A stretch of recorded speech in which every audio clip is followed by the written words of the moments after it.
ఈ పీడిఎఫ్ లతో ఒక తలనొప్పిరా బాబు. మళ్ళీ ఏమైంది బ్రో, మా ఫ్రెండ్ గారు జేపీజీ లో ఉన్న ఫోటోని పీడిఎఫ్ గా కన్వర్ట్ చేసి ఇప్పుడు నాకు ఆ పీడిఎఫ్ ని పంపించిండు.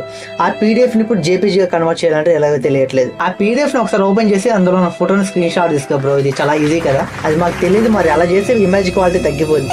ఓహ్ అది కరెక్టే. ఏరా నీకు అన్ని తెలుసా అని బిల్డప్ ఇస్తావు కదా, ఏదైనా వెబ్సైట్ ఉంటే చెప్పు. చెప్తా. I love PDF. ఓ అవునా, అయితే వెబ్సైట్ ఏంటో చెప్పు ఫస్ట్. I love PDF. ఏంట్రా అసలు నీ కళ్ళకి ఎలా కనబడుతున్నారా, నీకు జోక్ చేస్తున్నావు? నువ్వు సీరియస్ గా ఆ వెబ్సైట్ ఏంటో చెప్పరా అంటే ఐ లవ్ పీడిఎఫ్ అంటావు ప్రతిసారి. బ్రో ఆ వెబ్సైట్ ఏమే ఐ లవ్ పీడిఎఫ్. ఓ అవునా, ఇది ముందే చెప్పాలి కదా మరి. సర్లే కానీ ఈ వెబ్సైట్ ఎలా విషయాలు క్లారిటీ చెప్పు. గూగుల్ ఓపెన్ చేసి ఐ లవ్ పీడిఎఫ్ అని సెర్చ్ చేయి. ఫస్ట్ వెబ్సైట్ నీకు ఎలా ఉంటుంది, దీన్ని ఓపెన్ చేశాక పీడిఎఫ్ టు జేపీజీ కన్వర్ట్ అని ఉంటుంది. దీన్ని క్లిక్ చేసి పీడిఎఫ్ ని అయితే అప్లోడ్ చేయి. కన్వర్ట్ జేపీజీ మీద క్లిక్ చేయి, నీకు పీడిఎఫ్ ఫోటోగా మారిపోతుంది. అరే నాకు ఒకటి గుర్తొచ్చింది రా, నేను ఈ వెబ్సైట్ ని ఆల్రెడీ యూజ్ చేశా, బట్ నీకు తెలుసో తెలియదని అడిగా. నువ్వు కూడా బాగా ఇంప్రూవ్ అయ్యావు. ఓ అవునా.